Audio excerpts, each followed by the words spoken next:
Have you ever watched a fully loaded cargo ship moving through open water and thought, what happens if something goes wrong right now? Not a small problem, not a minor course correction, I mean a real emergency. A collision course with another vessel, a reef appearing out of nowhere, a port entrance coming up faster than expected.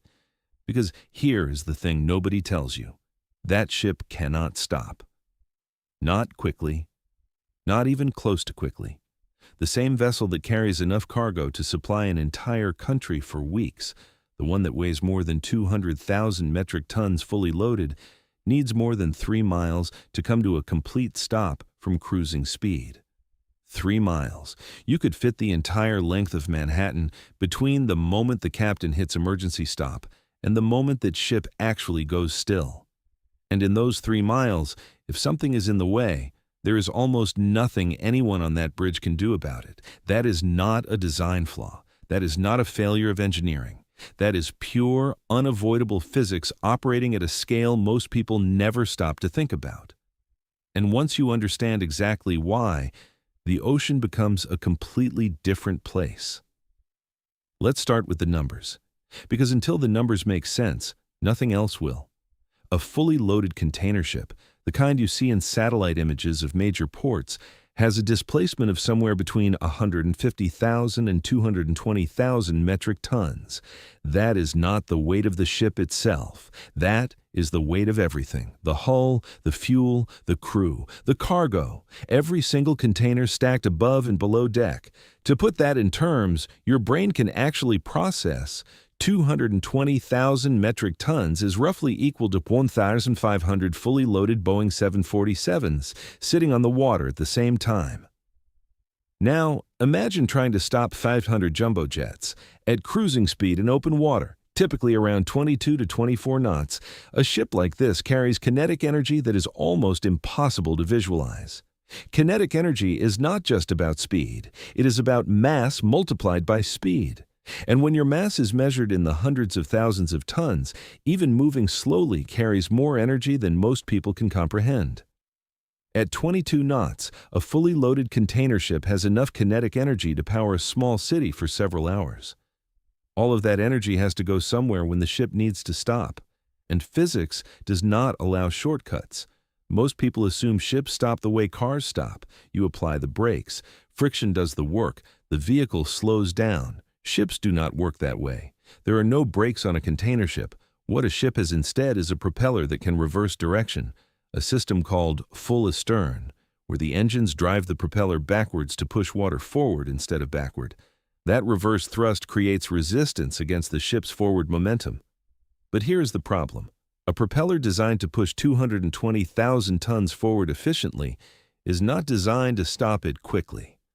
The propeller is optimized for cruise, for sustained forward movement across thousands of miles of open ocean. When you reverse it, you are asking it to do something it was never built to do at full efficiency.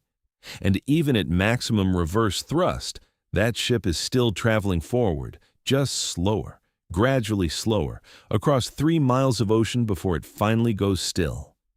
In a car, 3 miles of stopping distance would be a catastrophic brake failure. On a container ship, it is Tuesday. Now, here is where it gets genuinely frightening. Imagine the bridge team on a container ship suddenly realizes there is something directly ahead. Another vessel stopped dead in the water, a shallow reef not showing on the charts, a fishing boat that appeared from nowhere. The officer on watch calls full astern immediately. The engines begin reversing. The propeller fights against the ship's forward momentum, and the ship keeps moving forward. At full emergency stop, a 220,000-ton container ship traveling at cruising speed will cover roughly half a mile in the first 2 minutes alone. 2 minutes, half a mile, still moving. The bridge team is watching the distance close. The reverse thrust is building. The ship is slowing, but slowly. And in those 2 minutes, decisions that took seconds to make will determine whether that ship survives or becomes the next major maritime disaster. This is why collision avoidance at sea is not about reacting. It's about seeing problems 15 minutes before they become emergencies. Because by the time something looks dangerous on the radar, the window to stop completely has already closed. Here is what makes this even more complicated. Stopping is not the only problem. Steering is. A ship's rudder works by deflecting water flowing past it. That deflected water creates a sideways force on the stern, which rotates the hull around its center point. But the rudder only works when water is moving past it. Water only moves past it when the ship is moving forward. Slow the ship down, and the rudder loses effectiveness. Stop the ship completely, and the rudder does nothing at all. So here's the situation in a real maritime emergency. The captain orders full astern to stop. The ship begins slowing. But as it slows, steering becomes harder. And eventually, at very low speed, the ship becomes almost impossible to steer precisely. You are trying to stop a 220,000-ton object, and the act of stopping it is simultaneously destroying your ability to control where it goes. This is why harbor pilots exist. This is why tugboats exist. This is why maritime navigation requires years of training before anyone is trusted to bring one of these vessels into port. Because the physics of stopping a ship and the physics of steering a ship work directly against each other at the exact moment you need both simultaneously. Naval engineers have known about this problem for as long as ships have existed. And over decades, they have developed systems specifically designed to manage it. The first is bow thrusters. A bow thruster is a propeller mounted horizontally through the hull, near the front of the ship, that pushes the bow sideways independent of forward speed. Unlike the rudder, a bow thruster does not need water flowing past it to work. It creates its own thrust directly. So even at very low speed, or almost stopped, the bow thruster gives the captain some ability to move the front of the ship sideways. Some large vessels have stern thrusters as well, giving independent lateral control at both ends of the hull. But bow thrusters have limits. They are designed for low-speed maneuvering in ports.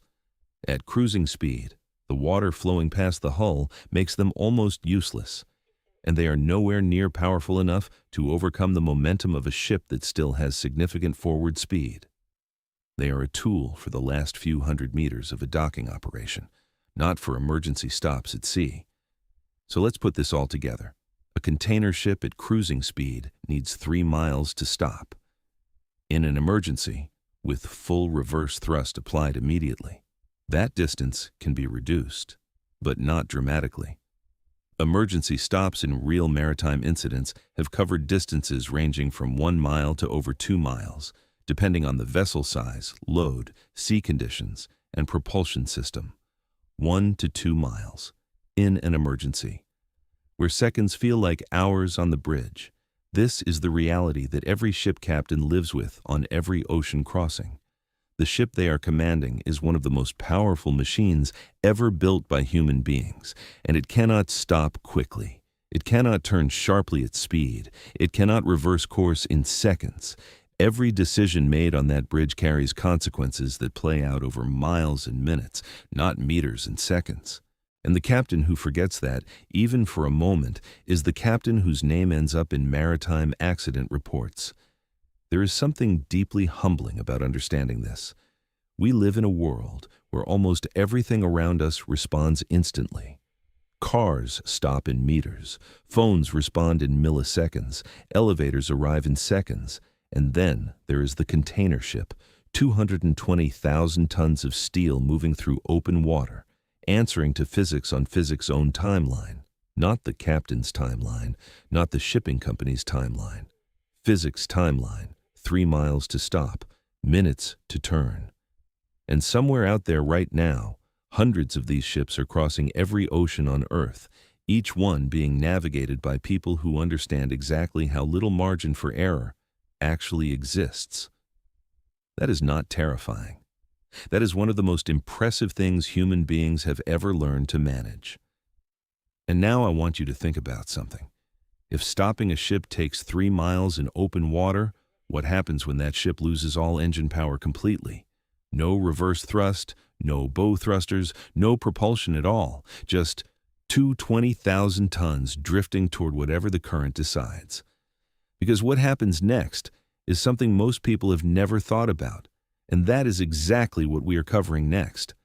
Subscribe, because that one will change how you think about the ocean permanently.